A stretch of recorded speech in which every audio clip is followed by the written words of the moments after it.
Hey folks, and welcome to CarStarz 10 Killer Facts about the Creepers 41 Chevy COE truck in the 2001 movie, Jeepers Creepers. Fact number 1.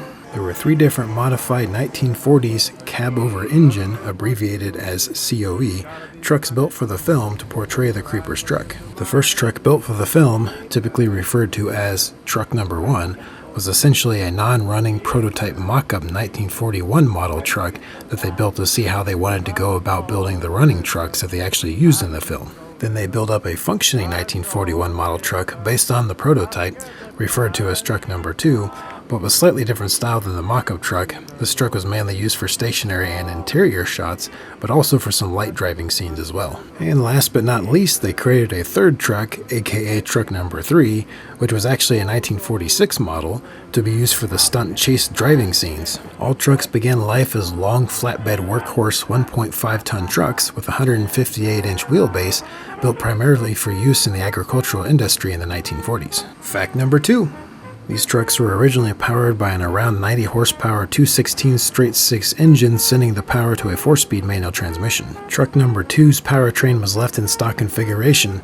However, the stunt chase Truck Number 3 had a hopped-up Chevy 350 V8 engine with a TH350 automatic transmission installed to stand up to the stunt driving. Fact number 3. These originally flatbed utility trucks underwent heavy modifications in order to be converted into the van-like creeper truck that writer and director Victor Salva had envisioned for the film. They had to shorten the truck's frames by about 25 inches in order to achieve the shorter van-style wheelbase appearance they wanted. They also had to design a completely custom-made van type of cargo area and make it appear as if it were right out of the factory model, which was certainly no easy task. And of course, the massive train-like pointed cowcatcher-style front bumper was also a completely custom fabricated piece as well that the Creeper put to use effectively throughout the film. Fact number 4. Viewers often ponder the question, could the Creeper's modified V8 powered truck really catch up to the 1960 Impala and so quickly as portrayed in the movie? Well, in this particular situation, the Impala was powered by an around 130 horsepower inline 6-cylinder engine with a 2-speed power glide transmission, so that's a big yes. The chasing Creeper truck not only had at least 100 horsepower or more over the Impala, but also a whole extra gear as well. So those kids would indeed have had no chance of losing the beastly Creeper bearing down on them, just as demonstrated in the film. Fact number 5. The Creeper truck did far more damage to the Impala than the director expected. On the first day of shooting the opening chase sequence, Victor was intending for the initial light rams into the Impala to be non-damaging warning shots, per se. So he had the stunt drivers use the best conditioned primary hero Impala for the scene, thinking it would just inflict minor dents into the rear bumper. However, even at low speed, these so-called light rammings from the heavy-duty thick steel bumper of the Creeper truck caved in the whole rear end of the hero Impala. So they had to resort to a secondary Impala to capture the rest of the scenes that the car needed to be in an undamaged state for. Fact number 6. When asked what he remembers most about capturing the vehicle scenes of the film, Victor states that just keeping all these old vehicles up and running was the biggest challenge. The Creeper trucks and the Impalas were constantly having breakdowns and had to be sidelined multiple times due to overheating and other mechanical issues. Even the most prepared vehicle, Truck Number 3, that had the modern V8 and automatic transmission installed, constantly had problems, resulting in multiple ruined takes that had to be scrapped and reshot. Fact number 7. After filming concluded, all 3 Creeper trucks were taken to a scrapyard initially, where they sat for a couple of years. 2 of the trucks were purchased from the scrapyard by a local fan who then sat them out on their property as essentially lawn art, where they remained sitting and rusting away badly for a few more years. Then, in 2008, one of the rotting trucks, Truck Number 1, was purchased by a fan, Tom Rittimer, who gradually restored and upgraded the truck over the next 7 years. Tom still owns Truck Number 1 today and has since made several improvements to it.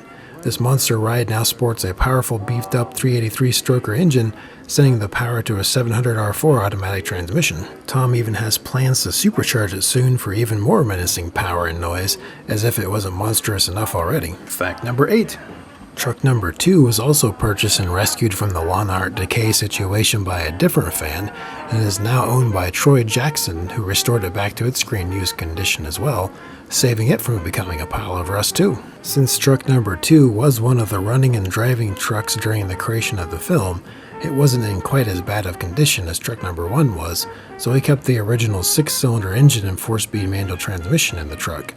Fortunately, he was able to revive the mechanical components enough to get it running and roadworthy once again. Troy likes to tour his screen-use creeper truck all around the country to show it off, so don't be too surprised if you see him in his full creeper costuming with the truck at major spooky events, such as the annual Haunted Screams Expo in Hampton, Virginia. Fact number 9. Oddly enough, the most custom and costly to build of the 3 trucks made for the film, the V8-powered chase truck, aka Truck Number 3's, whereabouts have generally been unknown since it was dropped off at the scrapyard after filming. Most believe that Truck Number 3 unfortunately was never rescued from that scrapyard where it was last left, and was since destroyed, no longer existing today. Fact number 10. As for replicas of this sinister truck, there have been a few publicly known ones pop up over the years.